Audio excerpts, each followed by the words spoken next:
ಏನನ್ನ ಎಕ್ಸ್ಪೆಕ್ಟ್ ಮಾಡ್ತಾ ಇದ್ದೀರಾ ನೀವು ಅಂತ ಹೇಳಿದ್ರೆ drone I don't expect anything. ಅಲ್ಲ ಸತ್ಯ ಅಲ್ಲ ಸರ್, ಒಬ್ಬ ಮನುಷ್ಯ ಸಾಕ್ಷಿ ಕೊಡದಲ್ಲೇ ಅಲಿಗೇಷನ್ ಮಾಡ್ತಾನೆ ಅಂದರೆ ಒಂದು ಸರಿ ತಡ್ಕೊಬೋದು ನಾವು, ಬಿಡಪ್ಪ ಏನೋ ಹುಡುಗ ಅಂತ ಬಿಡ್ಬೋದು. ಒಂದು ಒಳ್ಳೆ ವೇದಿಕೆ ಸಿಕ್ಕಿದೆ ಅಂತ ಸುಮ್ಕೆ ಅದು ಏನಾಗುತ್ತೆ ಗೊತ್ತಾ, ಒಂದು ಪಬ್ಲಿಕ್ ಪರ್ಸೆಪ್ಷನ್ ಇದೆ. ಎಲ್ಲ ಗೋರ್ಮೆಂಟ್ ಅಂದರೆ ಹಿಂಗೆ, ಗೋರ್ಮೆಂಟ್ ಆಫೀಸರ್ ಹಿಂಗಿದೆ, ಪೊಲೀಸ್ ಹಿಂಗೆ, ಒಂದು we have A mind set. ಅದು ಸತ್ಯ ಅಲ್ಲ, ಇರ್ಬೋದು, ಎಲ್ಲೋ ಕೆಲಸ ಇರ್ಬೋದು, ಆಯಿತಾ.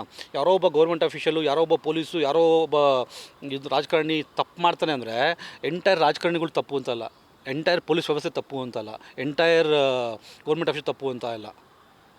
ಇವತ್ತು ನಾವು ನಮ್ಮದು ಮಲಗ್ತೀವಿ ಅಂದರೆ ಸರ್, ರಾತ್ರಿ ಒಬ್ಬ ಪೊಲೀಸು ಕಾಯ್ತಾ ಇರ್ತಾನಲ್ವಾ, ಅದನ್ನ ನಾವು ಮಾಡಲ್ಲ. ನಾವು ಒಬ್ಬ ಗೌರ್ಮೆಂಟ್ ಅಫಿಷಿಯಲ್ಲು ನಿಯತ ಕೆಲಸ ಮಾಡ್ತಾನೆ ಪ್ರಶ್ನೆ ಮಾಡ್ತಿರಲ್ಲ ನೀವು, ಅವನ್ನೇ ಪ್ರಶ್ನೆ ಮಾಡಿದೆ ಮಾಧ್ಯಮ. ನಾನು ತುಂಬ ಖುಷಿ ಪಡ್ತೀನಿ, ಒಬ್ಬ ಪ್ರಶ್ನೆ ಮಾಡಬೇಕು. ನಾನು ಅದೇ ಹೇಳಿದೆ, ನಾನು ಅಟ್ಲೀಸ್ಟ್ ಈ ಮೂಲಕ ಜನ ಪ್ರಶ್ನೆ ಶುರು ಮಾಡಿದ್ರೆ ಐ ಥಿಂಕ್ ಅವ್ achieved what I have set for. ನಾನು ನನಗೆ ಡ್ಯಾಮೇಜನ್ನು ₹1 ಕೊಡು ಅಂತ ಹಾಕಿಲ್ಲ, ಅವನ ಥರ 3 ಲಕ್ಷ ಕೊಡು ಅಂತ ಹಾಕಿಲ್ಲ. ನನಗೇನು ಲಾಸ್ ಆಗಿಲ್ಲ ಫೈನಾನ್ಷಿಯಲಿ. ಬಟ್ ಒಂದು ರೆಪ್ಯುಟೇಷನ್ ಮನುಷ್ಯನಿಗೆ ಏನಾಗುತ್ತೆ, ಒಬ್ಬ ಸರ್ಕಾರದಲ್ಲಿ ಒಳ್ಳೆ ಆಫೀಸರಪ್ಪ ಇವ್ನಿಗೆ ಹಂಗೆ ಈಗ ಏನಾಗುತ್ತೆ ಅಂದರೆ, ಒಂದು ರೆಪ್ಯುಟೇಷನ್ ಇದ್ದಾಗ, ಇಂಟಿಗ್ರಿಟಿ ಮೇಂಟೈನ್ ಮಾಡಿದಾಗ, ಯಾರೊಬ್ಬರು ಆದಾಗ ಪ್ರಯಾಗ್ ಹಿಂಗೂ ಇರಬಹುದಾ ಅಂತ ಒಂದು ಪ್ರಶ್ನೆ ಹುಟ್ಟುತ್ತಲ್ಲ, ಆ ಪ್ರಶ್ನೆಗೆ ತಲೆ ಎಳಿಬೇಕಲ್ವ. ಇದು allegation should not be baseless. ನಂಗೆ ತುಂಬ ಏನು ಖುಷಿ ಆಗುತ್ತೆ ಈ ಒಂದು ಕ್ಲಾಶ್ ಏನಾಗ್ತಾ ಇದೆಯಲ್ಲ.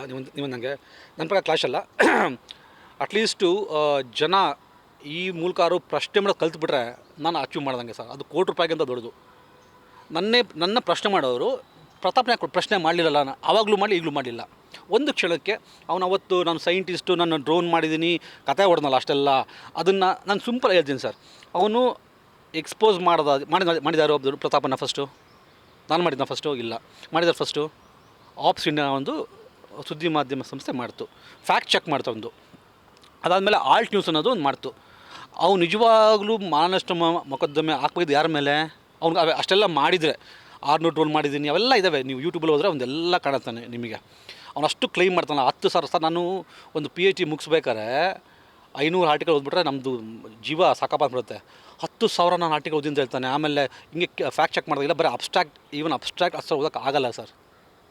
ಅವನ ಟೈಮ್ ಫ್ರೇಮ್ ಕೊಡೋದ್ರಲ್ಲಿ ಅವೆಲ್ಲ ಆ ಮಾಂಬಾ ಕೇಸ್ ಇರ್ಬೋದು, ಅಥವಾ 300 kg ಎತ್ತರ ಇರ್ಬೋದು, ಅವ್ನು ಎಲ್ಲೆಲ್ಲಿ ಕ್ಲೈಮ್ ಮಾಡಿರಲ್ಲ ಅಲ್ಲಲ್ಲಿ ಇವರು ಫ್ಯಾಕ್ಟ್ ಚೆಕ್ ಅನ್ನೋರು ಮತ್ತು ಆಲ್ಟ್ ನ್ಯೂಸ್ ಅವರು ನಾನು ಆರ್ಟಿಕಲ್ನ ಓದಿದ್ದೀನಿ, ಅದನ್ನ ಮತ್ತೊಂದು ಸಲ ಓದಿದೆ ನಾನು.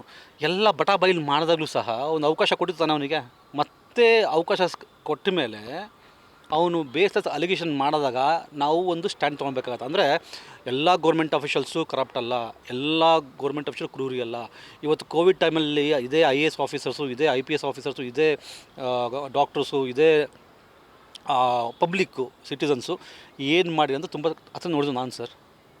I was the last to get relieve from the Covid duty. ನಮ್ಮ ಪ್ರಾಣದ ಹಂಗನ್ನು ತೊರೆದು ಇಂಥ 1000 ಜನಕ್ಕೆ ನಾವು ಆ ಟೈಮಲ್ಲಿ ನಮ್ಮ ಕರ್ತವ್ಯ ನಾವು ನಿರ್ವಹಿಸಿದ್ವಿ, ರೈಟ್.